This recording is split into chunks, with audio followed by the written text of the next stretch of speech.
Hello, everyone, and welcome to No Dig Gardening with Charlie Nardozzi and friends. I'm Mary Engish from BPR, and you could hear all things gardening with Charlie Nardozzi on Sunday mornings on BPR at 9:35. This program, we'd like to thank AARP Vermont for sponsoring today. Here's a little bit of what to expect in the next hour or so. No Dig Gardening with Charlie Nardozzi and friends will feature three local folks who are experts at their craft, and they're going to share with you their experience and knowledge in their individual presentations and discussions today. We'll hear from Charlie Nardozzi, from Kim Dossler from Gardener Supply Company, and Carolina Lukac from the Vermont Community Garden Network. And then towards the end of the program, we'll save plenty of time to answer your questions. In fact, throughout today's show, feel free to ask questions as they come up while you're watching the presentations from Charlie and our guests. And then they'll do their best to answer as many questions as they can in a Q&A segment towards the end of our show. Here's a little bit how to submit your questions. First of all, you'll need to be logged into a Google account. That's the one that's got your Gmail or your Google Drive. And then right there on the right-hand side of your screen is a chat function. Click that, ask away, and please include your name and also where you're from. And now, without further ado, let me introduce to you the person who just the other day, as we were working on the All Things Gardening segment over the phone, said the most Vermonty garden-related sentence I've heard in a while. He said, "I have to go soon. I'm having a truckload of compost delivered." It's my privilege and pleasure to introduce the one and only Charlie Nardozzi. Thank you very much, Mary. And it's a pleasure to be here. Thank you all for signing up. We have lots of attendees, so we're very excited about this. And I would like to just tell those who don't know who I am or anything about me, just a little bit about myself, and then I'll introduce our co-hosts and special guests too.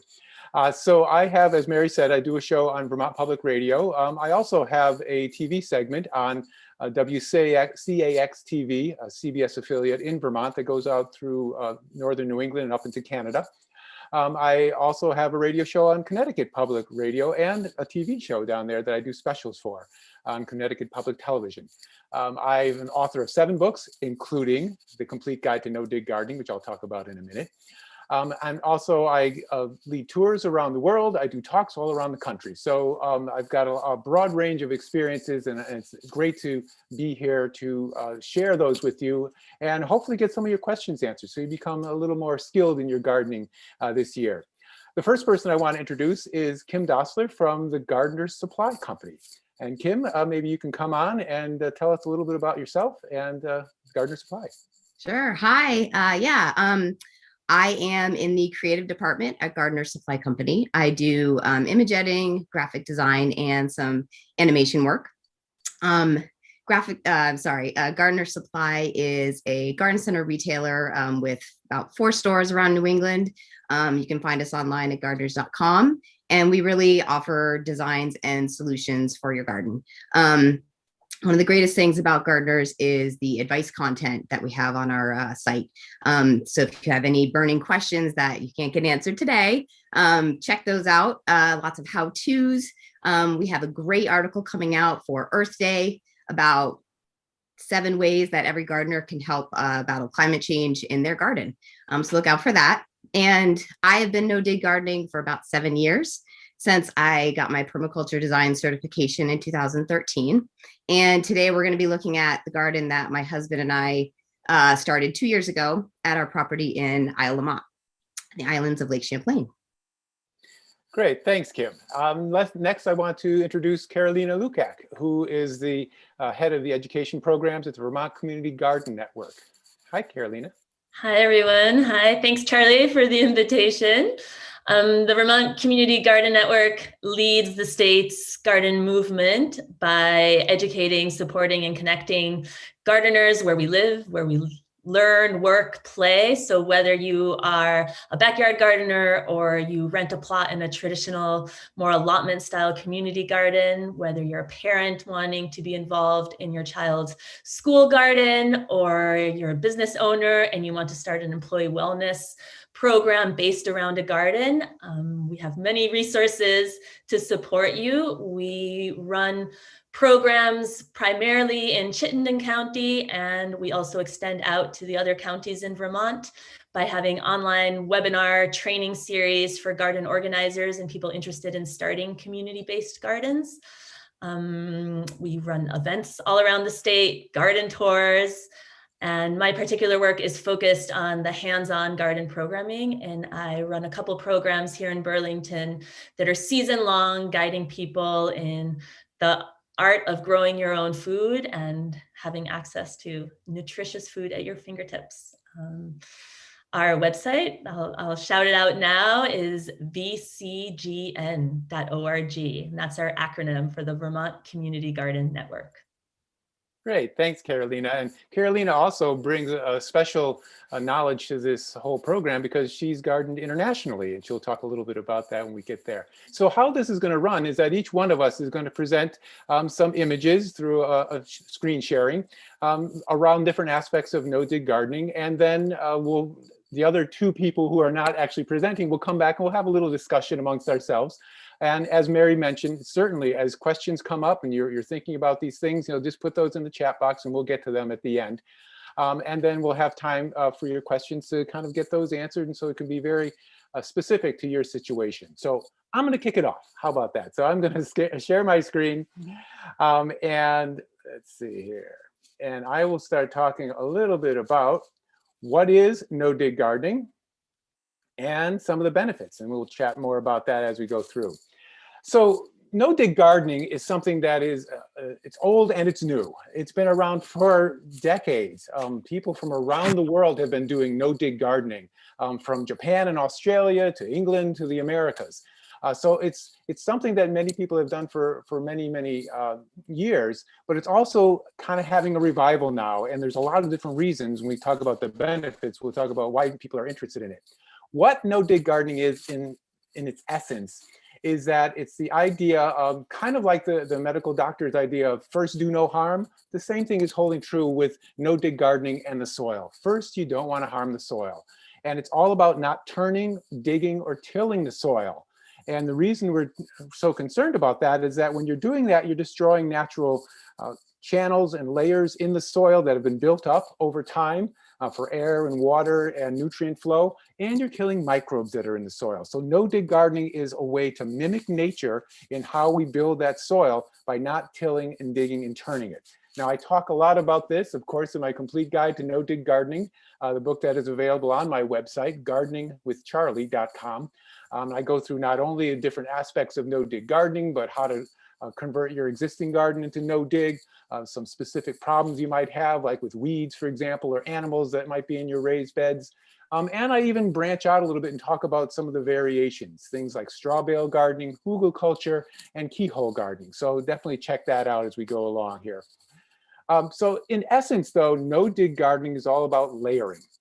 There are many different ways to do this, and as you'll see as we go through here, both Kim and Carolina are going to be talking about different ways that they've done it, and there's many ways out there.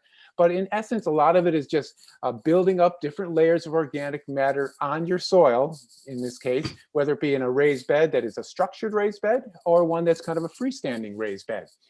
And these are organic materials that you would naturally have around wherever you live. So being here in New England, where many of us are, or in Quebec, in the townships in Eastern Canada, we have a lot of trees, so chopped leaves is one of the things we use. We have a lot of grasses, so hay and straw is another thing that could be used, but it could be grass clippings, it could be food scraps, it could be a number of different materials. It can even be processed materials like newspaper and cardboard. The idea, though, is you're creating layers, kind of like you would in a compost pile, but not being so finicky about the ratios and all of that. And what happens over time is that as you build those layers up and then cap it with compost, and you would do that either in the fall or the spring, depending upon when you're building this multi-layered no-dig system, it's all going to break down. And by not tilling or digging or turning that native soil that's there, whether you're building it on a lawn or just a kind of a bare area, you're allowing all the microbes and all of the earthworms and all the creatures in the soil to come up and help decompose that soil. That's kind of the essence of no-dig gardening, creating layers, mimicking what happens in nature. If you think of a forest, for example, the leaves drop down every fall in a deciduous forest, you get a new layer of organic materials, and it slowly breaks down year after year. If you go out there, you might even want to do this sometime. Go out into a forest nearby, dig down a little bit under that leaf layer, under your maple trees or oak trees, and you'll see a very rich soil there. That's what we're creating in our no-dig garden. Now, the advantages of doing this no-dig system, first of all, certainly start with the soil. By creating this rich medium under there, you're creating the right environment for the microbes that are in the soil to function. And what these microbes do, not just earthworms and ground beetles, but things that are microscopic, like fungi, bacteria, protozoa, viruses. It allows them to flourish and thrive, creating the air and water passageways that are necessary for exchange of nutrients in water and air. Also exchanging nutrients not only in your plant with the rhizosphere or the area around the roots, but with other plants in there. One of the coolest things about what happens in the soils, we're finding more and more, is that in forest areas and in grassland areas, and now we're finding even in annual garden beds like vegetables and flowers, what we're seeing is that as those microbes are working there, they're communicating with each other, and they're helping communicate throughout the forest, throughout the grasslands, throughout your bed, information, whether it be sharing nutrients and water or sharing information about pests coming in. And a lot of this is happening through mycorrhizae, which are a fungal hyphae network that you'll often, again, will find if you go out into the forest and just scuff around a little bit. You see these white hyphae, white mycelia going around. That's that network is there. We're trying to enhance that and create that and have it as a permanent structure in our vegetables, flower, and herb beds so that they will continue doing the work.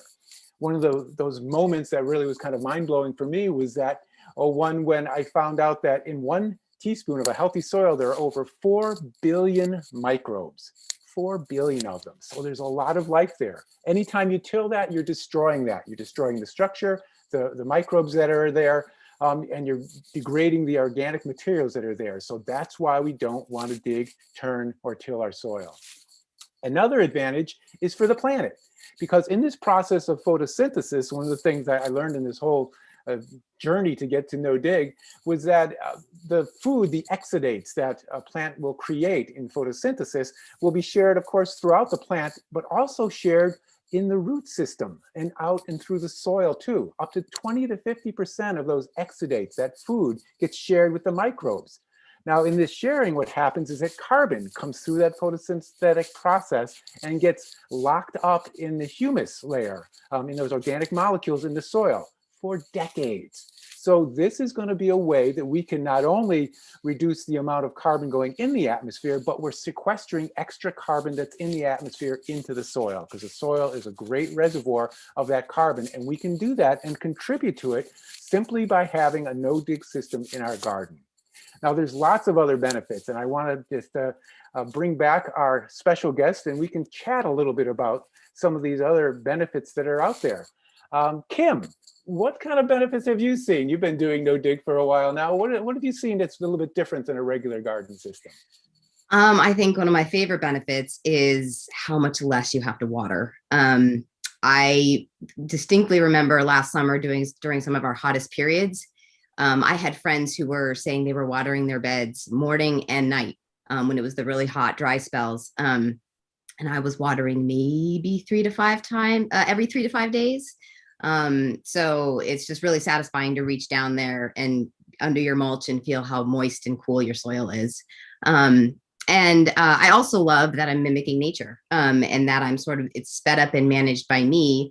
And I think it can be looked at sort of as a microcosm of how we could kind of solve a lot of other problems in our world. You know, if we go with nature rather than fighting against it, it generally creates healthier solutions for people and the planet. So I really love that. Yeah, that's great. You know, especially that idea of preserving moisture, because, you know, even in a place like New England, it's known for its rain. We've been getting drier and drier spells. I mean, right now in the spring, it's actually kind of dry for April. So yeah, it's a definite benefit. Carolina, what have you found to be the benefit of no-dig gardening? I found it to be so much more practical when I remember back to times where I've gardened in a space where there's a lawn. Digging up sod is incredibly labor intensive. And once you strip up the sod and you roll it up, the soil there is pretty inert. It doesn't look like there's much life there.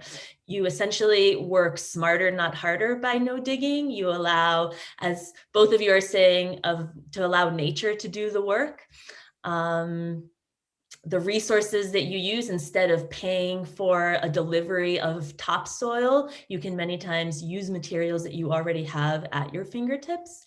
And an image that comes to mind is I garden in a community plot, and I'm right at the border of where the no-till plots are, which is my plot, and the tilled plots are.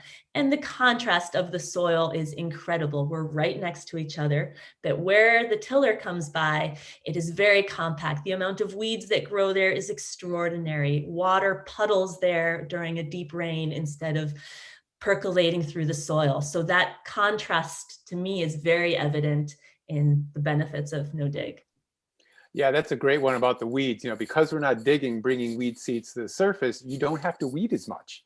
And I also like the idea that the soil is so fertile that we can plant a little closer together.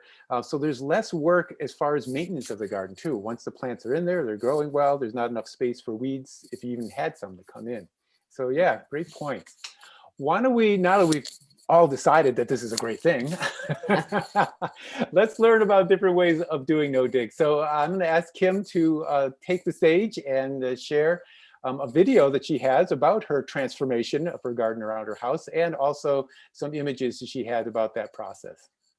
All right, thank you so much, Charlie. I will get into screen share mode.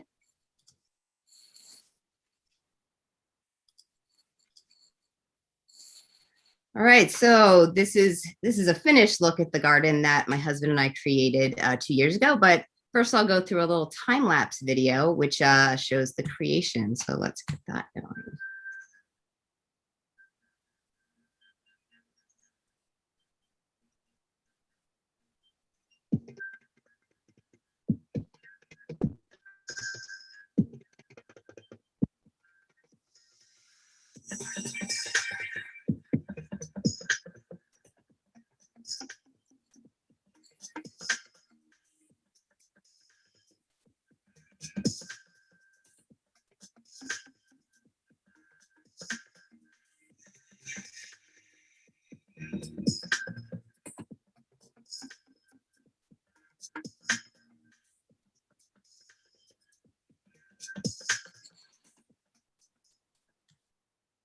So now I'm just going to talk a little bit more about the process, what we used, and sort of what's working and what hasn't worked for us.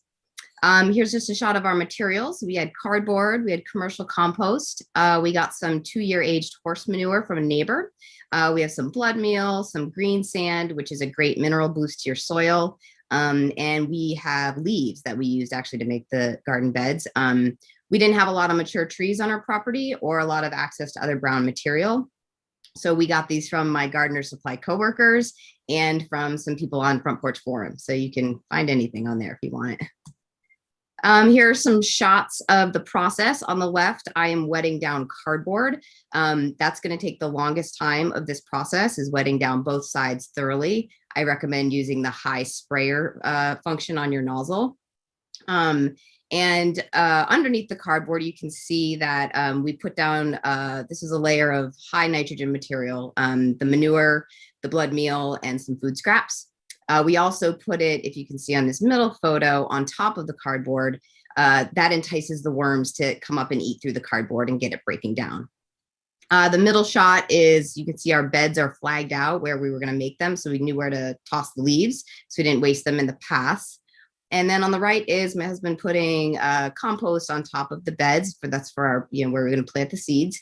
And we did this in the spring, so we definitely needed it as a seed bed. And you'll notice that we had some straw in there with the leaves, creating some of the beds. We ran out of leaves, so we did use straw for at least 2 of them in total. Here are some nice shots of everything growing in the mulch. On the left is sort of the beginning of the season, and then we move to mid-season. We've got tomatoes at the bottom with basil and holy basil interplanted. Above that, some lettuces and more greens, and on the right, my snow peas. Harvests were pretty good, I have to say. The greens really seem to thrive in the sheet mulch. I regularly had collard greens that were like 3 times the size of my head. They were amazing, and plenty to freeze for the winter. So really great harvest there. Some more fun shots of harvest, good root veg. A lot of the root veggies got pretty big too, even they still tasted great, which is one of the benefits of no dig. Your soil is so aerated that, things can get to a nice size. The garlics were big and delicious, and tomatoes and squash. Everything just did pretty well. Here's some fun shots of flower harvests from the no dig beds. We definitely had those in the garden and in other beds around the house. And I used a lot of, I'd sometimes put mustard greens and dill and all sorts of different things in my bouquets. Here's the compost bin we built. We realized if we were going to be doing no dig, we were going to be putting a lot of compost on, and that's expensive. So we wanted to try to make it ourselves. And by year 2, we had enough compost to spread on the garden, on the entire garden when we put it to bed. So that's on the right there. You'll see the nice color of that compost turned out pretty good. And this shot is interesting. This is 2 soil cores, one from the lawn before we did no dig, and one from one of the garden beds about 4 months ago. I'm sorry, 4 weeks ago. And you can just see the complete difference in the soil, the color, the richness. It's just, and I'm actually getting these tested right now. I was hoping for the results back by today, but I didn't get them. But I mean, just visually, you can just see the difference. So what is working for us? I was really pleased to see that the leaves worked. I had actually, when I was starting to do this, I'd never seen no dig gardens made with leaves, more with grasses and stuff, but the leaves broke down fine and they worked great. We're getting large harvests of healthy vegetables and flowers, which is always the aim. Like I said before, so much less watering. It just saves you time, it saves water, and it's really satisfying. And as you saw from the soil cores, the soil health and composition is much improved. So what didn't work, or what issues did we have? On the left here is a picture of bindweed. Bindweed is, I believe, part of the morning glory family, and it winds up and around anything that's standing in your garden. And we believe, we know that came in with the manure that we got from our neighbor, unfortunately. So we got some the second year, and we decided not to use it once we saw the root systems and the pieces of the bindweed in there. In the middle, in the foreground and in the far background, you can see perennial grasses coming up around the edges of the beds and the paths. And while there is a lot less weeds in no dig, there isn't none. So you do have to get those under control. So on the right, you can see that we've put black plastic down. We did that about a month ago. Once we saw the grasses coming up, we thought we'd get a handle on it this way, and hopefully it will help out for the rest of the season. So what would I do differently in light of this? I would start smaller. I tend to bite off more than I can chew. And we made a huge garden, and it probably would have been a little easier if we'd started smaller and got weeds under control in the paths, and use some more cover cropping to get rid of the weeds in the regular beds. I would make sure my materials are clean. Next time I get manure, I will check it, or I will get it from a source that I know is clean, as well as your compost as well. And I personally would avoid using straw as the complete base of my bed, as I do think the beds that were made mostly of straw, they tended to have more of these perennial grasses in them. So fine as a mulch, and I completely mulch with it, just really thick, laid on really thick, but not as a base. And this last slide is just something I'm really excited about for this year. I'm going to try growing my own mulch. Like I said, I didn't have a lot of brown material on my property, so until our trees mature. And so I'm going to do some extra beds and grow some plants that have a lot more material, comfrey, rhubarb, nasturtium. So the nasturtium will grow quick and give us something we can use sooner. And then I'm going to probably add in buckwheat, maybe some mint, chives, and just see if this works. If I can grow enough to actually mulch a decent part of my garden, I'll be really excited about that. So I'm going to stop sharing. That is all I had for us today. Great, thanks, Kim. I had a question. I was just thinking as you're showing that, maybe you could talk about the layer of compost that you put on top, how thick it might be if you Sure. did it, say, in the fall and you built this versus the spring, and why there'd be a difference. Sure. So I believe if you do this in the fall and you have a lot of brown material, if that breaks down over the winter, you're not going to need as much of a seed bed. But in the spring, if you do this, if you can't get it together enough or you procrastinate and you can't get to making the sheet mulch in the fall, you want to do a decent, I'd say 2 to 3 inches of compost on top as a seed bed. And then I think Caroline is going to speak a bit more about how to handle that if you're planting something larger like a transplant. Yeah. Great, thanks. Yeah, I was looking at that and I was remembering that, no-dig gardening goes by many different names. Some people call it sheet mulching, sheet composting. Some people call it lasagna gardening. So if you've heard of those terms, we're really kind of talking about the same things. And there's so many different variations on no-dig. One of the ones that I write about in my book is one that's called deep mulching, where this woman in Connecticut, Ruth Stout, back in the 1970s, layered just hay and straw and chopped leaves over her garden about 8 to 10 inches thick. And the key was she kept it that thick throughout the year. So spring, summer, fall, she's continuing to add this mulch. At first, what it did is, of course, kept the weeds out. And then she would separate the mulch and then put rows in with some compost and then plant her seeds. But after a few years, she found that she didn't even have to do that. All she needed to do was just to make a little space, put her seeds in. The organic materials broke down so much that she had a real rich soil already right there in the soil. And it was a lot less maintenance. And she wrote a book on it. She became very famous about this. So Carolina, what would you like to share about just kind of the different ideas of no-dig layers and building no-dig beds?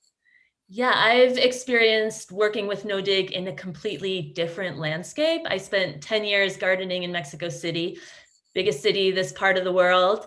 And as you can imagine, there's mostly concrete, asphalt. We did a lot of container gardening, and having access to fertile soil was challenging. When you did find soil that you could dig in, it was contaminated or it was very limited space. And so one option was going to the local nursery and buying a sack of soil, which you knew was being taken from the surrounding forests, packed into a bag and sold to you, which didn't feel comfortable. And in kind of our past experiences, we had come across sheet mulching, and when we applied it, we did the lasagna gardening technique. And so basically what we did was we started with asphalt. We did demonstrate with cardboard layer I used to give many workshops on how to make sheet mulching on concrete. So we started with cardboard to demonstrate, because I'm with Kim on layering a lot of cardboard.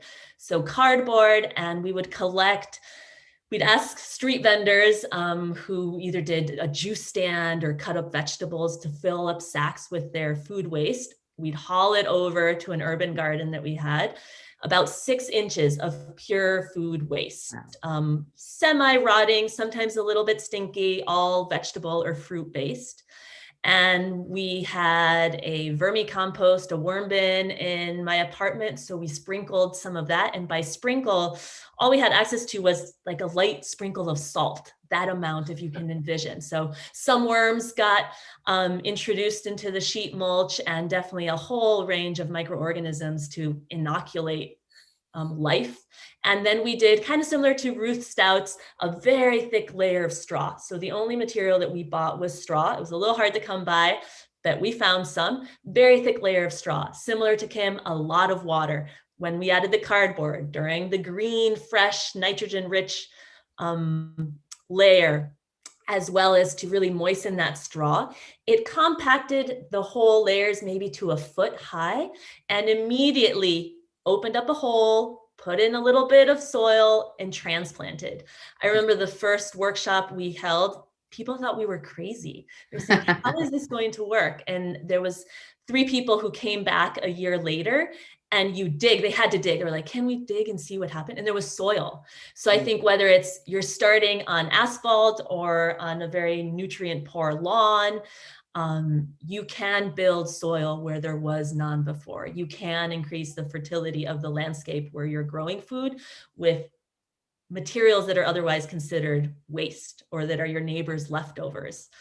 So just that image, the magic of no dig, it's real, it can happen. That's great. No, it reminds me to mention about, using the natural resources that you have around this, because I know we have people here on this talk from all over the country, in fact, internationally. So if you're living by the seacoast, seaweed is another thing that you could use in a no-dig system. If you have forests nearby, of course, chopped leaves. If you're in the Midwest and you have these native grasslands around, you can harvest some of those grasses. Or as Carolina is saying, if you don't have any of that, lots of things, everything rots eventually. So if you have the newspapers or cardboard or any of those materials, you can really build some beautiful beds. So great. So we've built a beautiful bed. Now we want to plant our beautiful bed, right? And there's no dig, like in many other aspects, has a lot of different ways of doing that. And I think Carolina is going to share some of the ways that she's experimented with over the years. Sure. So I'm going to go ahead and also share my screen.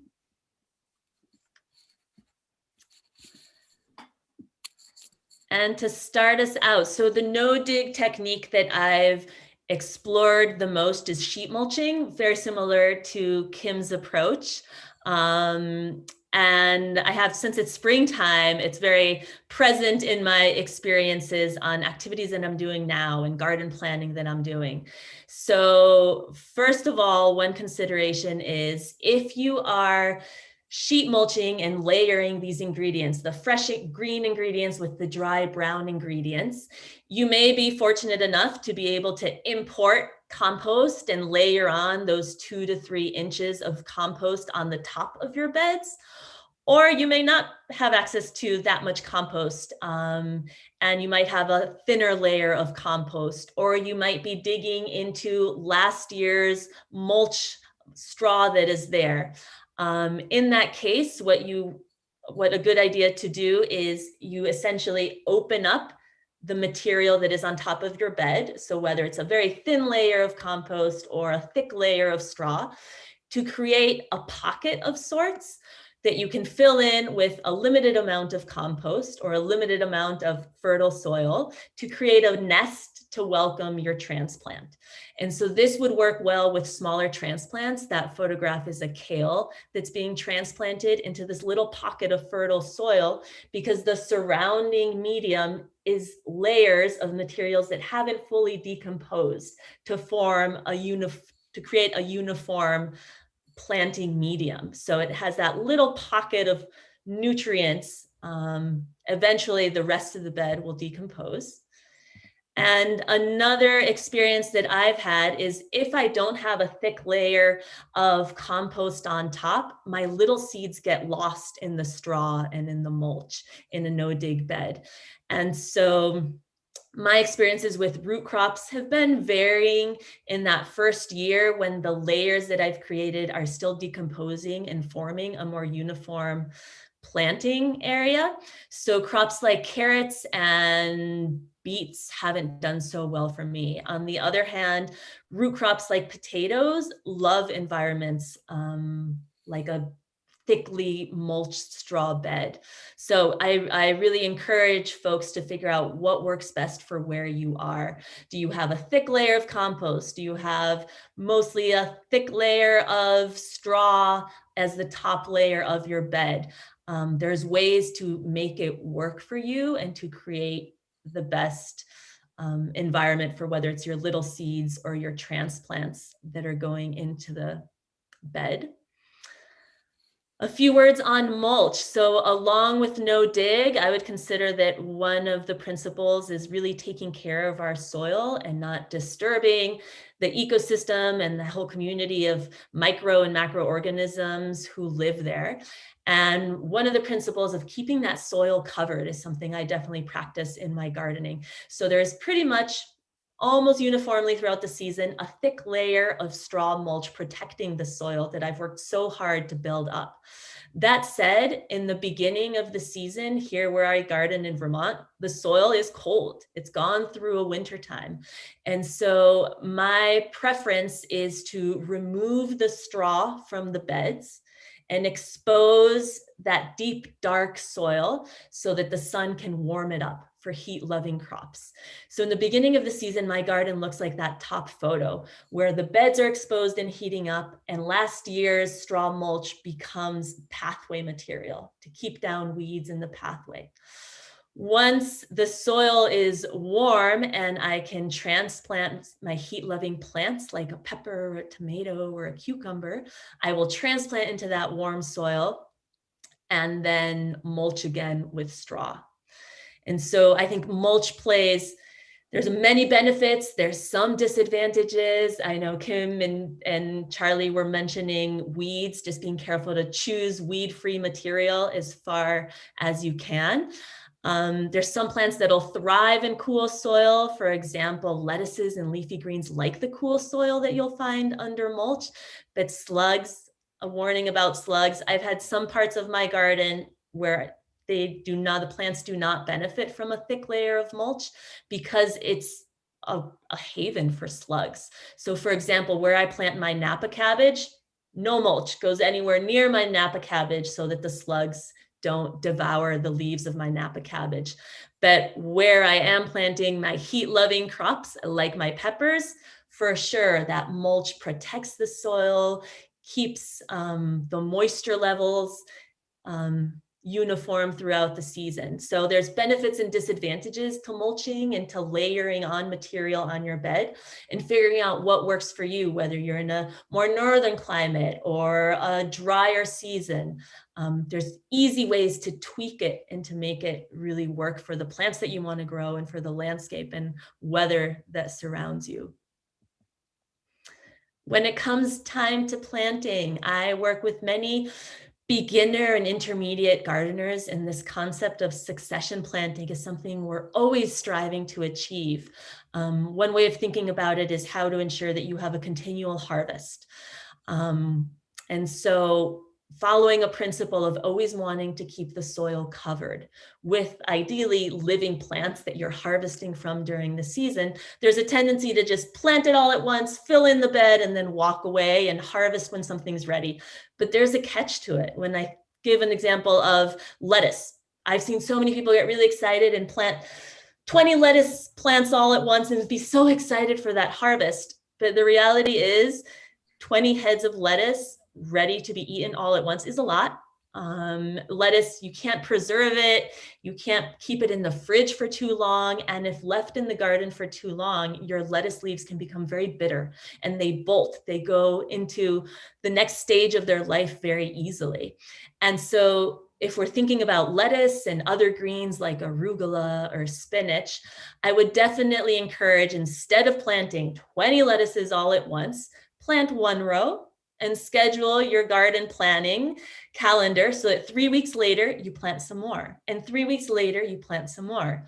In the farming world, succession planting happens on an Excel sheet, and every week something is scheduled. That's not my life. I'm a busy woman. If I can get in some lettuces, whether it's by seed or transplant every 3 weeks, I can guarantee that my family will have access to greens for a fresh lettuce on a continual basis. Another way to work this into your planting is, if you look at the image on the bottom, there's a bed that has some nice plants growing. I see a mix of flowers and herbs and some vegetables. And there's a lot of empty space in the middle. And so I always encourage people to think, right as you're ready to harvest something from the garden and you're ready to pull up that plant and take it indoors for your family, already think about, what are you going to replace it with?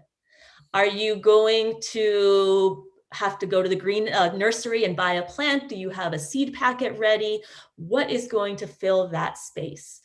And so some ideas for plants that fill spaces easily and fast are, again, leafy greens, some quick growing roots like beets or radishes.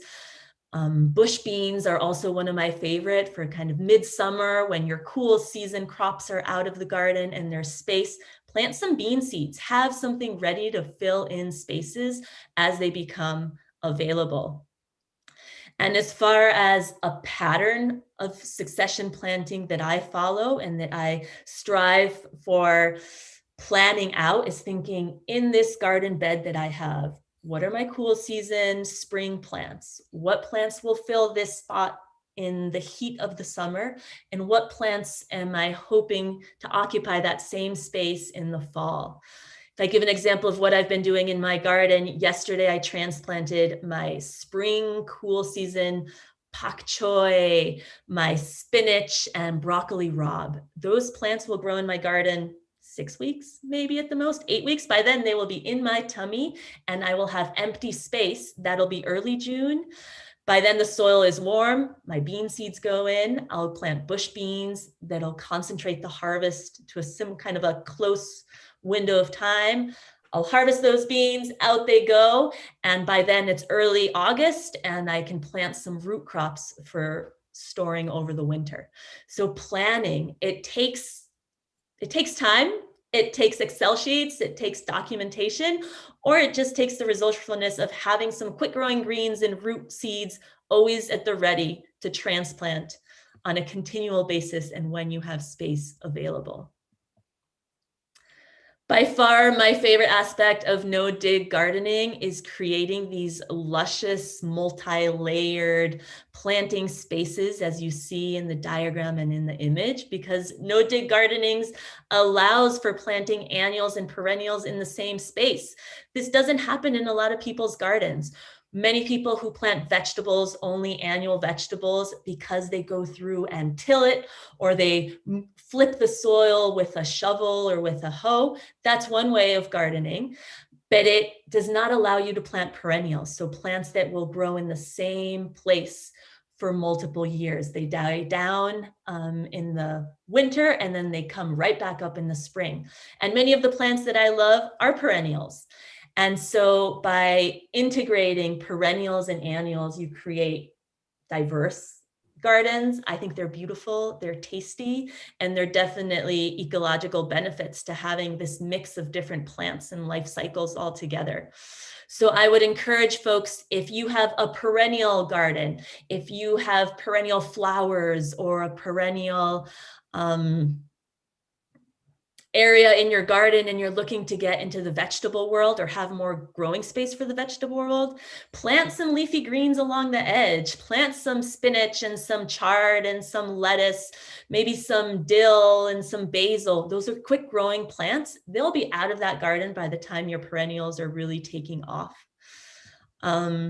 And on the flip side as well, plant some perennials in your vegetable garden. Maybe that is something that may be new to you. In the bottom photo, next to that light green lettuce and that red veined chard and that beautiful red cabbage in the background, there's a strawberry growing. Strawberries are perennials. There's a sage plant way in the background. There's some low growing thyme in the foreground. And this combination of having the herbs and the flowers and the vegetables, some that'll be there year after year, and some empty spaces for your annuals, really helps create luscious and diverse gardenscapes. Some examples of some perennials, some of my favorite perennials. Most of the time or I would say not most of the time, but if you all are thinking of your veggie gardening and how would you include a perennial? And sometimes perennials, because they stay in the same spot, they grow bigger and bigger and bigger. But I have a list of some of my favorites that are a little bit more contained and they work well with most vegetables. On my list of favorite herbs would be a chive plant in that picture. Soon, chive plants here in Vermont will have that beautiful puff of light lavender colored flowers that are edible. Thyme, I find to be a perennial that doesn't take over the garden, that dries easily, that I enjoy cooking with. Lemon balm, one of my favorite medicinal plants. It's in the mint family. It might spread a little bit in your garden, beware, but it will not take over your garden like mint does. And it's a beautiful low growing plant that also grows in a shared space with vegetables really well. My list of pollinator-friendly flowers that I enjoy, on the bottom, you'll see some echinacea with the pink petals and some anise hyssop and chamomile. I enjoy these to add color to the landscape. They attract many butterflies, bees, and other pollinators. They have medicinal properties. They don't take over your garden. They just gently fill in the space around vegetables. And if you're interested in exploring some perennial veggies or fruits, ones that I could easily incorporate into a bed, sorrel is a very tart tasting leafy green that's already growing in my garden enough to harvest. Asparagus, horseradish has these gorgeous long leaves. Horseradish will spread slowly, but it's manageable. And currants, one of my favorite small fruits that can be tucked into a garden. It can even benefit from the shady spot of your vegetable garden. Plant a currant bush, you will appreciate it. And those are some ideas of my favorites. The main idea I want to transmit to you all is combine the plants that you love into growing spaces and take advantage of this benefit of being able to grow perennials and annuals in the same no-dig space, because those are permanent beds that you've created and they will thrive there together. Great, thanks, Carolina. That was fabulous. I love that view of the lushness of having beds with annuals and perennials and herbs all kind of combined together. So another advantage of that, of course, is you don't need as much space, especially if you're only 1 or 2 people in the household and you don't need a whole bed of beans or a whole bed of lettuce. You can really plant a lot of things together and get just as much, get the appropriate amount of production, I should say. And one of the ideas that is out there in no dig is this whole idea of polyculture, meaning to do that, where you're putting plants that complement each other as far as their shoot growth and their root growth. So for example, you can put, I've used like leeks in between beans in my bed, because the leeks will grow up above the beans. They won't shade the beans. And then of course the beans are kind of bushing underneath them. So both plants are kind of benefiting from having different types of tops to how they grow. You can do the same thing with dill and with carrots. And then also the root systems too, like the carrots, for example, and onions next to each other. Onions are very shallow rooted, carrots are more deeper rooted, so they're not going to compete with each other in that bed. So there's lots of advantages to doing these different kinds of planting schemes. Kim, you've experimented with a few other different ways of planting and keeping things healthy in your garden. What ideas you might have? Well, one thing is a little more difficult when you plant things together, but is something to consider is crop rotation. Regular gardeners, till gardens, people rotate crops all the time. And I do think even though you're having a healthier soil, it's still a good idea to try to move things around. The general rule of thumb I've seen is legumes, roots, fruits, and then your leaves, leafy plants. And like I said, it's going to be harder when you're interplanting things, but just do your best and kind of move things around to try to keep specific diseases from certain plants from perpetuating year after year. The other thing I haven't tried this yet, but I've definitely heard of it, is planting a little bit for the pests. So I'm going to have a protection tent around my greens, and I'm considering planting some plants outside of those, a kale, a collard, so that when those cabbage moths are coming by and they're trying to find my stuff that I want to harvest, they'll stop the free snack. And that can be just another way to keep your garden healthy and not have to use other forms of, pesticides. So hopefully that will work. Yeah. That brings up the whole idea of companion planting, and I wish we had another hour. We could talk all about that too. But we do want to do the final section here, and then we'll get to your questions, and that's all about maintaining the bed. And this is going to be just kind of a group discussion amongst the 3 of us. And the idea is that you've grown things, they're growing well. What kind of basic tenets do you need to remember? And I think Carolina touched on one that I was going to bring up, and the idea that your soil is always wanting to be covered with something, whether it be the crops you're planting intentionally, a cover crop of some type, or an organic mulch. The idea is that you're going to protect it from erosion, from the wind and the rain, and just protect those microbes that are in the soil. Speaking of building up fertility, sometimes people wonder, well, how does this continue to maintain the fertility? Well, by putting those mulch layers on there and then not removing the mulch layers, but letting them decompose to a certain degree, you can add some fertility. But another way to do it is with cover crops. And with no dig, of course, we're not going to be tilling or digging. So you probably want to avoid cover crops that are really tough perennials in your area, like a winter rye and winter wheat, unless you're ready to really be on top of them in the spring. One of the combinations I like, and I think Kim and Carolina probably have experienced this too, is with oats and peas. So you plant those in the fall. The oats die at around 15 degrees. So in our Vermont climate, northern New England climate, they'll die through the winter. Of course, the peas will die when you get into the 20s. So what ends up happening is that that cover crop naturally dies in the winter. You have just a dead plant material on it that you can just add a little compost over the top, or even just kind of dig through it, getting down to your rich soil from the previous season and plant right in it in the next spring. So, excuse me, choosing the right kind of cover crop is really important to do. When you're harvesting, especially if you're harvesting plants that you're taking the whole plant up, like a head of lettuce or a cabbage, remember, we don't want to disturb the soil. So cut it off just below the soil line. If you cut it off right at the soil line, you might get it resprouting, which could be a good thing, depending on what you want to do. But if you cut it off below the soil line, that will allow those roots to stay there, decompose, and then you can harvest that head of cabbage, head of cauliflower, or that head of lettuce and enjoy it without disturbing the soil. And the final one I wanted to mention is the maintenance of these beds going into winter. And one of the ways of having a mulch layer is to do a technique I call, and I talk about it in the book, called chop and drop. Meaning if you have healthy flowers, herbs, or vegetables there that weren't disease or insect infested, you can literally just chop them all up, let them lie on that soil, chop them into small pieces. I use a manual hedge trimmer to do that.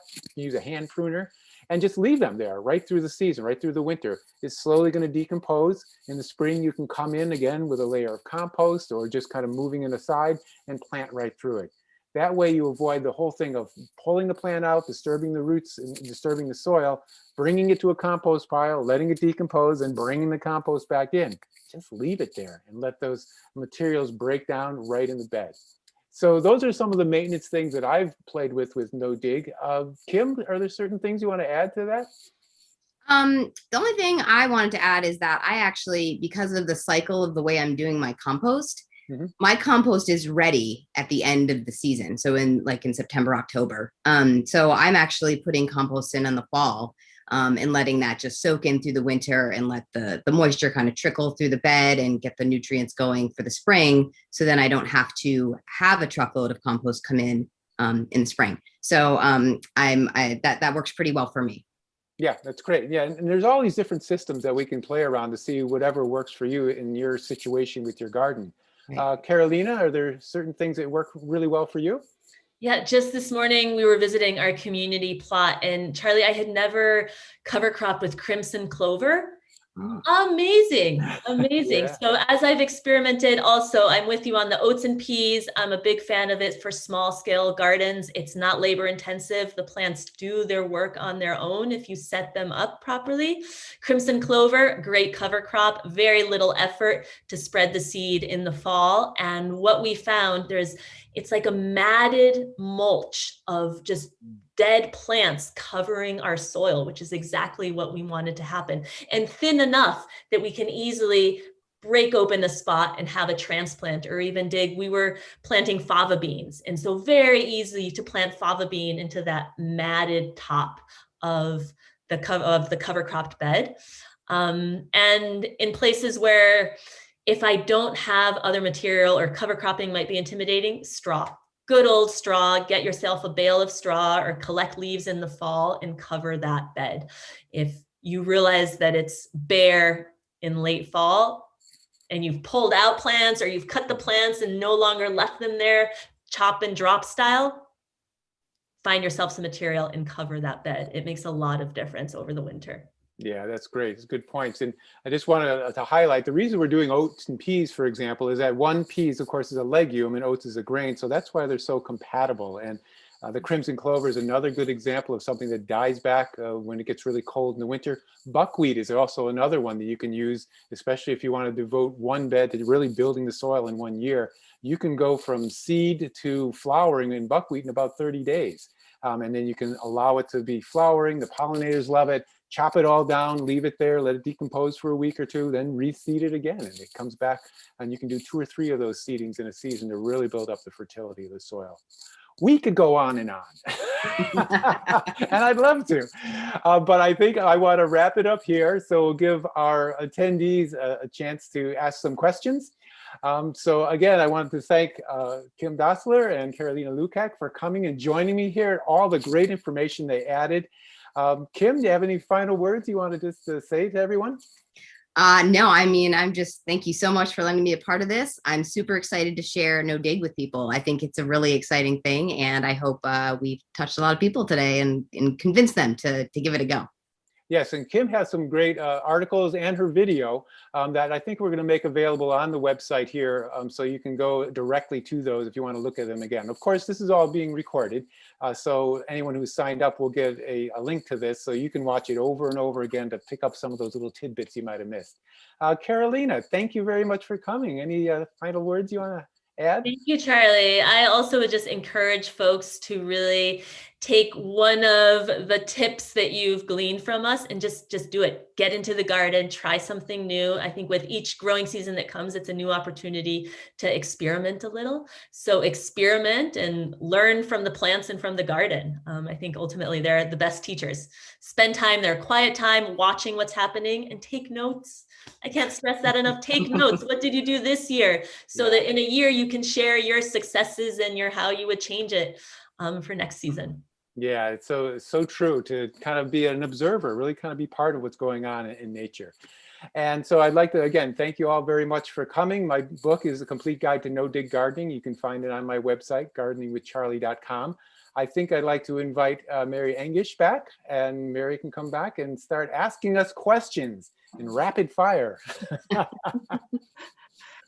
That was fabulous to listen to. I'm so excited. I have a new lawn and tons of really old oak trees that have littered the lawn with all their leaves. And we've been wondering, what do we do with all those? So just excited to get started. And we have lots and lots of questions. They actually are sort of in several different overarching themes. So we've gathered up some themes, and then we'll try to tackle lots of questions, and hopefully you get your questions answered from Charlie, Kim, and Carolina. So we'll start off with this theme. Lots of people are asking if they can start this method now for planting this spring and summer. And in fact, Julia and Cheryl, they're both asking, can I start a no-dig garden now that's ready for planting this spring if I top grass with cardboard under a commercial compost soil mix and top that with mulch? Yeah, everyone just should jump in here as you have things. I'm sure you guys have lots of thoughts. Yes, absolutely. You could start it now. In fact, this is a great time to do it because it is kind of early in the season. You know, you might be able to plant some cool season things now, but we still have a month or so to go before the main crops are going in. So doing those layers that we've talked about here, one of the things that we didn't talk about, which if you really want to enhance or speed up that whole process of the organic materials breaking down, if you have a way to shred them down, so running over the leaves, running over the straw with a mower, for example, shredding them down to smaller bits, they're going to break down faster. So that would be one little tip that you might use if you're starting it this spring and you really want to make sure, especially if you don't have a lot of compost to put on top of it, you really want to make sure that you're going to have materials that break down quickly so you can plant into that. Kim and Carolina, any things you want to add into that? I would just say you absolutely can do it now. Every garden, I've made 3 no-dig gardens in the last 7 years, and every single one I've done them in late April, just because I don't think of it to do it sooner in the fall. So you absolutely can.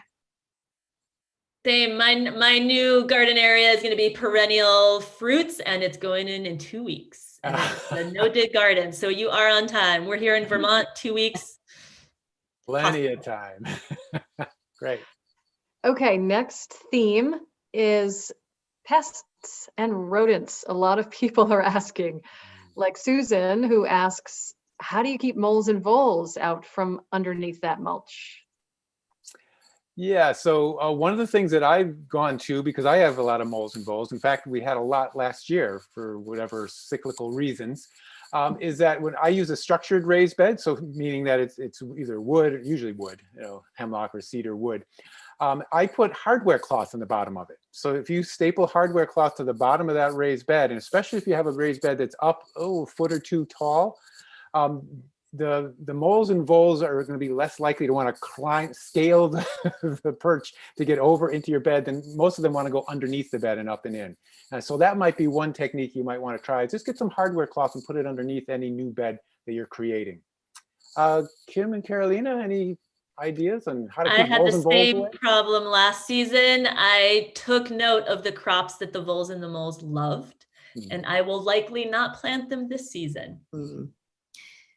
So for me, strangely enough, I have a ton of voles here. I do have a cat, a very large cat that I let into the garden. So I think that helps. But I actually put in 3 raised beds last year, and the voles seem to not actually touch the sheet mulched part of the bed, and they went right for those raised beds. I'm not sure why, if it's more soil or I don't know what it is, but they seem to steer clear of the garden. But again, I have the cat, so he might have done some good. Yeah. Okay, next topic. There are a lot of folks who are asking about toxins in newspapers and cardboard, like Jasper, who asks, are there any concerns about chemicals in that sort of material that you might use in these beds? I think I'm going to throw it to you guys to start off this time. Either one of you want to jump in about toxins? I have heard that, and from my experience, cardboard, you want to remove all the tape. You want to remove if there's glues, remove all that. So that's pretty time consuming as well. But you do need to do it. With newspapers, I believe that using just the black and white newsprint, as long as it's not waxy or the coated paper, I believe that's fine. But Carolina, maybe you can speak a little more to that. That's also what I've heard, that most inks nowadays are plant-based versus lead-based. When I did sheet mulching in Mexico, that was a concern because the ink used there is different. But as far as I've heard, ink on kind of the standard newspaper is fine. So avoid the glossy, avoid shiny, get rid of the tape. Yes, exactly. And I have heard something about copy paper, and I'm not sure if you guys have heard anything about that, that might have some chemicals in it. Someone mentioned that to me. I haven't had a chance to look into it. So you might want to just look into that a little bit before if you have a lot of excess copy paper from things you've been printing, for example. But certainly the cardboard and the newspaper you can use with those caveats as far as what to do with them. Absolutely. Okay. The next overarching theme is people also want to know, can you apply this method to already established raised beds? For example, Kenny asks, I have a garden with raised beds. It's been established for many years. Can you please speak more about creating no-dig beds in this situation? Yes. So one thing I always tell people about that is that do a real honest evaluation of your raised bed. Because if it's loaded with quackgrass, for example, or bindweed, that Kim was showing, problems like that, it's going to be a pretty big struggle to try to convert that as it is to a good no-dig system that'll be lasting for years and years. So kind of do a real honest assessment of what you have. If it's something that's really like that, you might want to start over. If it's not, then yes, you can kind of build on it. And I'm going to let my co-hosts here tell you how to do that.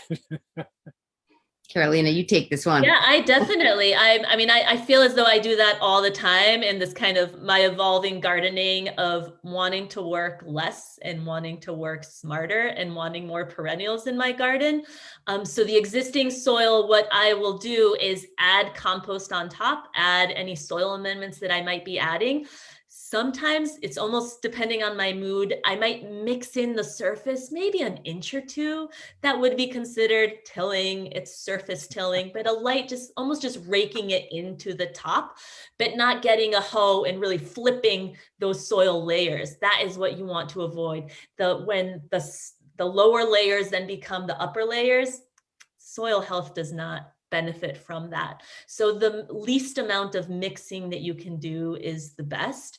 And I would say some compost on top and that layer of mulch, of straw mulch or leaf mulch, is ideal, because as the season goes on and it decomposes, you're building onto that existing bed of yours that may not have had as rich of a soil as what you're striving for. And season through season, you will build that bed. And for me, my favorite ingredients are straw. Great. Kim, do you have any thoughts on building or converting a raised bed? Well, I haven't used raised beds much. I've mostly gardened in the ground. I did get 3 last year.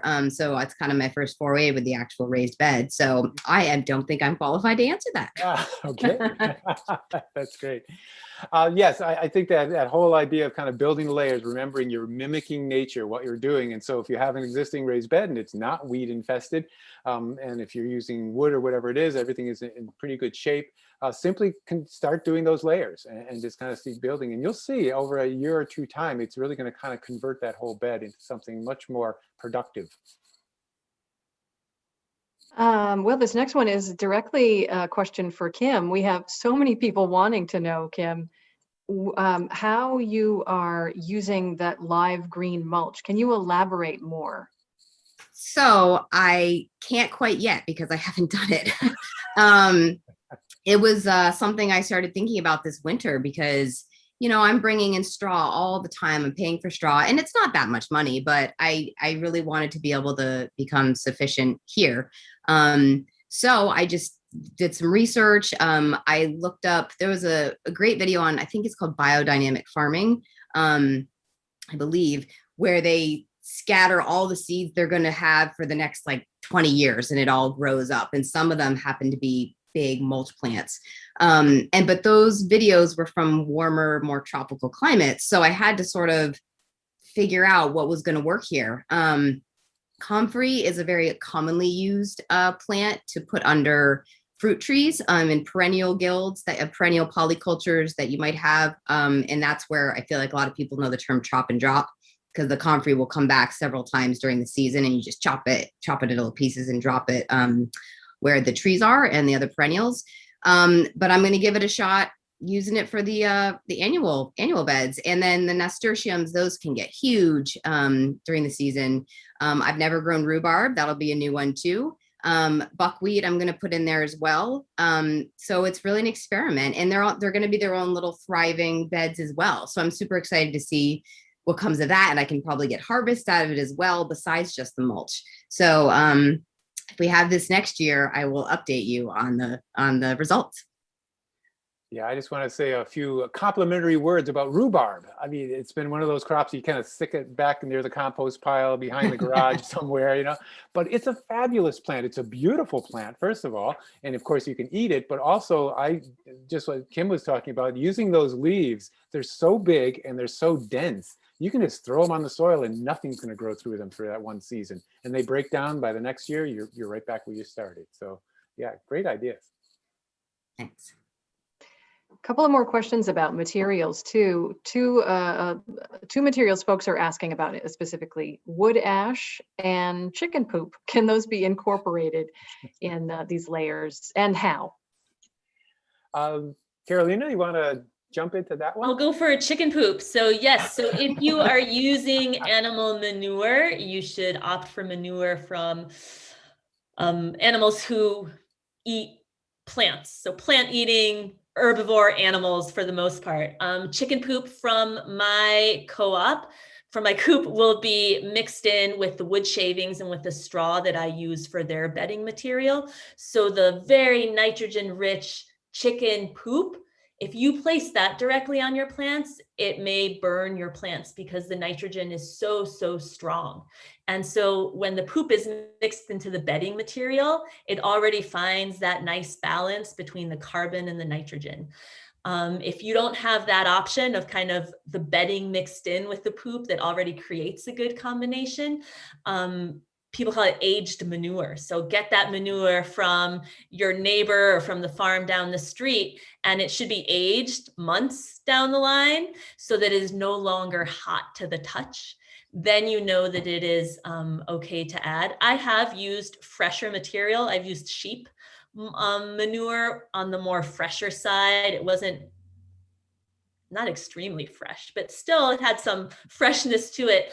So I would make sure that in the layers you combine it with enough dry ingredients. And so manure will represent nitrogen. It takes, it just heats up the bed layers a lot. So the older it is, or the more you combine it with the dry ingredients, whether it's cardboard or leaf or straw, you'll create the combination you need to not be worried about manure burning your plants. Mm-hmm. Great.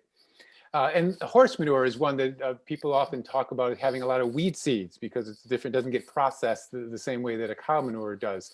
But in the no-dig system, if you're using it, as Carolina was saying, as one of those layers, especially one of the lower layers, it's going to be buried.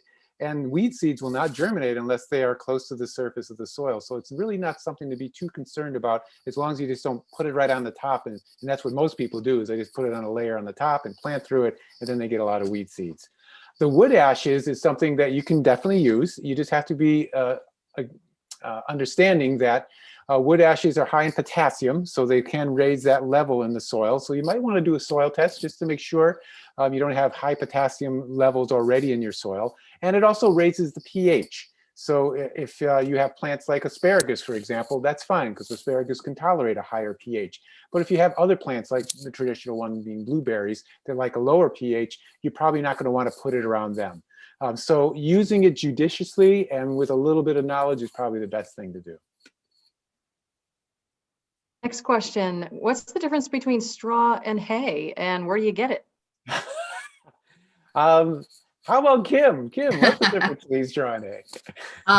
So hay still has the seed heads on it from the grasses, and the straw, I believe, has been threshed, and it gets rid of the seeds. It took me a long time to remember which was which. But straw, I think of as like, it's an empty straw. And maybe that's why it's called that. So that's going to be 98% weed free, and what you want to use.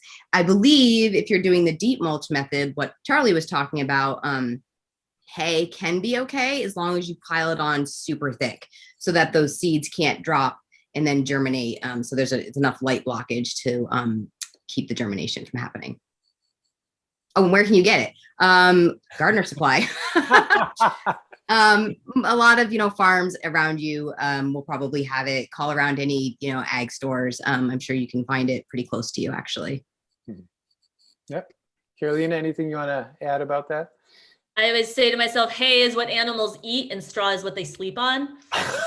Oh, that's a good way to remember. That's the way that I remember. And Yeah. that said, you may be sold what is a straw bale, and there might be seed in it. So yes. Beware of your source of straw bales. I've definitely gone through several purveyors of straw bales here in Vermont to find the ones that produce straw without seed. That's a good point. And straw tends to be a little more expensive than hay. My experience using hay, like in the deep mulching system that Kim was talking about, is trying to get a relationship with a farmer, so you get the first cut. And so the first cut's going to have less likelihood to have any kind of weed seeds in it, because it's early. It's May usually, and so that would be a better quality product to use versus something that's more harvested in September, October, or August or September. Next question comes from Joanna. Joanna writes, I have lots of brown layers, leaves, twigs, etc., but not many green layers. Any suggestions? Well, if she has a lawn, there's a big green layer right there. Every time you mow your lawn, if you want to collect some of those, if it's untreated, of course, a lawn, some of the grass clippings there, that would be a great source of organic material that would be high in green, so it would help break down the carbon materials. Other things you guys have used. What have you used successfully? You need to name urine. Yeah. Your own pee has a lot of nitrogen. I would advise it being from a healthy individual who's maybe not taking antibiotics, diluted, kind of combining all that water that Kim was saying is essential to just wet those layers, especially that cardboard layer. You can you can kind of add a little bit of urine to that. Urine is really, really nitrogen rich. So it's similar to manure and similar to fresh food waste. That will give you the nitrogen. And food waste, I just mentioned it. We all eat.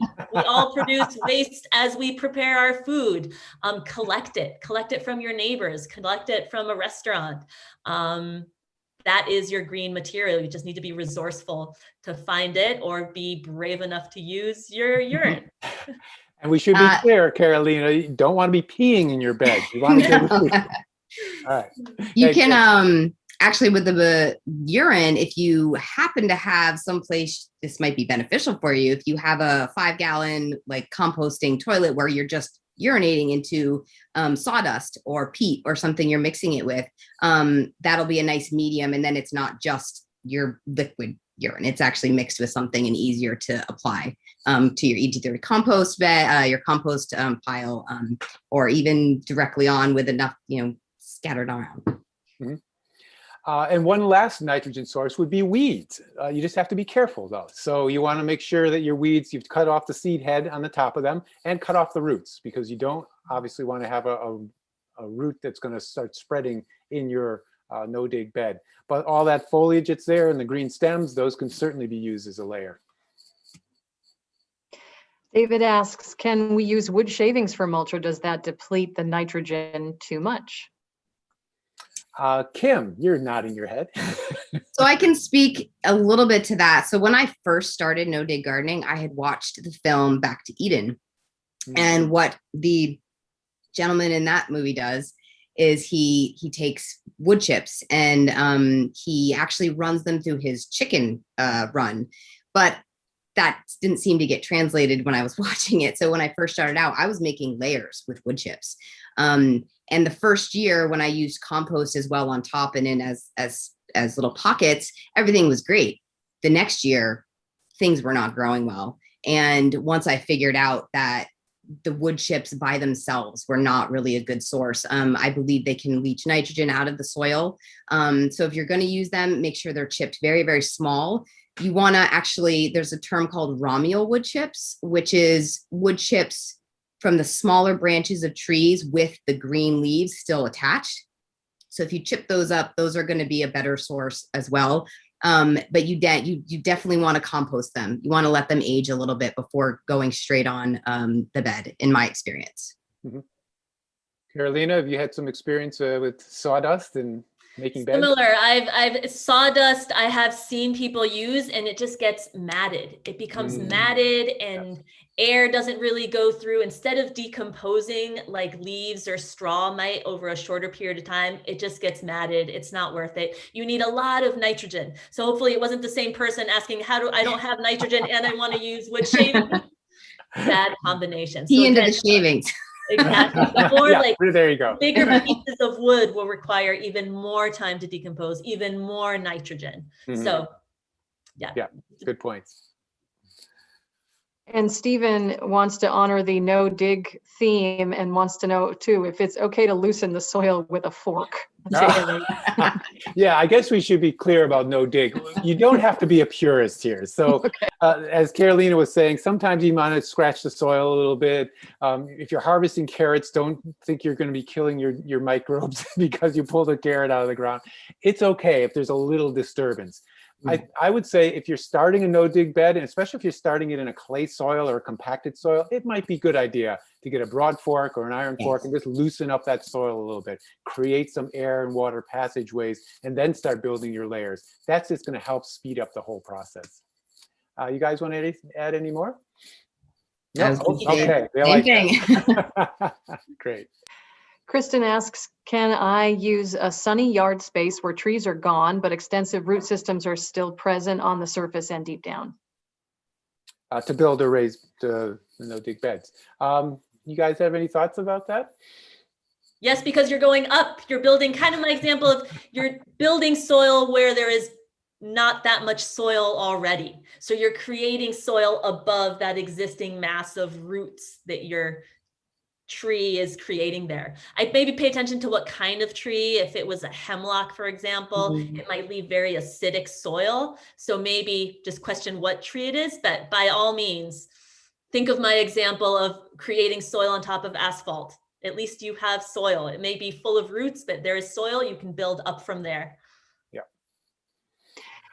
Yeah, you also, sorry. just want to add one quick little thing. Also, you brought up a good point about the kind of tree. So if it's a walnut tree or a black locust tree, those are types of trees that exude chemicals into the soil that might inhibit some growth. So you have to kind of be aware of what kind of tree that was once there. But certainly, like Carolina is saying, you're building it up. So you're creating your soil. So you'll be all set. And Ursula's question is, will white pine needles add too much acidity?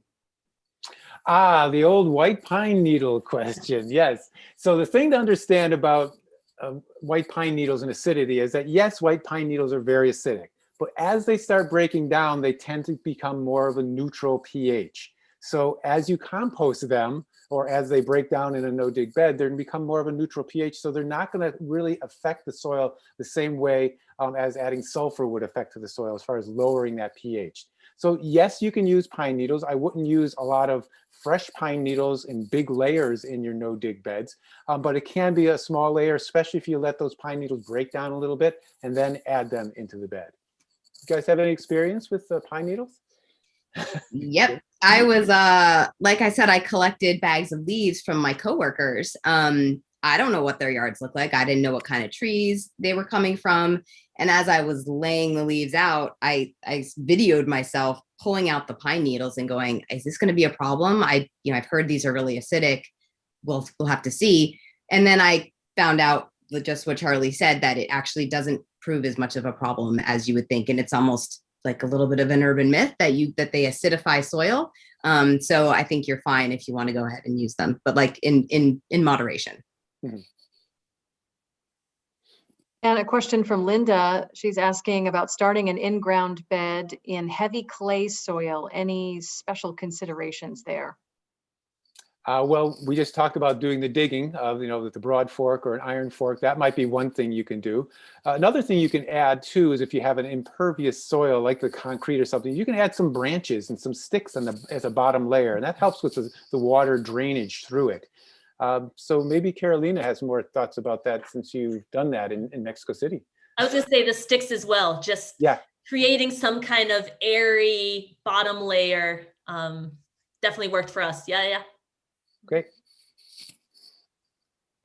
And Joan asks, I plan to buy a half truckload of compost to start a no dig over a latent garden. What composition of compost do I ask for? Do you guys have any thoughts on the composition of your compost? You do want to ask a little bit about your compost. You want to know, is it an animal-based compost? Is it a plant-based compost? Has it been tested? Those kinds of things. There have been instances in Vermont where compost has been contaminated because they used organic materials that were herbicide treated, for example. So asking around a little bit, asking other people who've gotten the compost, how well it did, that's definitely worth your time, because you don't want to start with bad compost. There's nothing worse than that. You guys have anything else you want to add? I have heard that you should also, the compost shouldn't be super, super hot. Like it should be mellowed a little bit. So if it's super fresh, I think it can compact easier. So to make sure it's, not super, super hot and just fresh off the, mix pile. Yeah. This question from Brinna, can this work in deep containers on a balcony? Glad you asked that, because that's a chapter in my book. And I didn't even ask her to ask that question.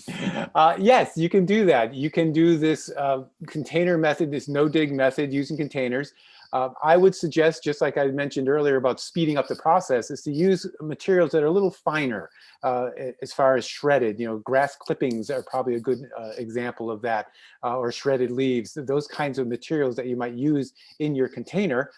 You have to watch out, of course, making sure you have enough drainage through that container. So you don't want to put in a lot of heavy materials in there. And then, of course, capping it off with some compost, or you can still use potting soil with compost mix too. That way you'll have things like vermiculite and perlite in there, which will help with the water drainage. Have you guys had much experience using no-dig in containers? I'd say one source of a material, a pet supply store will give you the straw in this like shredded, really cut presentation for your indoor rabbits, for example. So at that scale, a small container scale, if you're looking for a dry material, straw from the pet supply store is like really luscious and powdery, almost a little pricey, but it may fit what you're looking for. Yeah, again, we don't have to be purists about this too. You might just decide to use a lot of potting soil with some compost and then maybe a couple layers, that kind of thing, just to really kind of enhance that soil. Okay, we have two more questions. This one from Ananda asking, did you find fewer pests or pathogens using this no-dig method? What were your experiences, Kim and Carolina? Fewer pests and pathogens? Well, I can't speak too much because I am kind of a newer gardener compared to the two of you. I've only been gardening for about 7-8 years. I've had pests and, they aren't terrible, but they're there. And I had some powdery mildew, some cabbage moth, but, if you cover the greens, that helps with that. We had some, the beetle, I can't even think of their name, the ones that are on squash bugs. We had some of those, but nothing that took out anything completely. So I think once your soil is healthier, you're just going to have less as a result. If a plant is healthier, it's just going to be more resistant to the attacks of pests. Mm-hmm.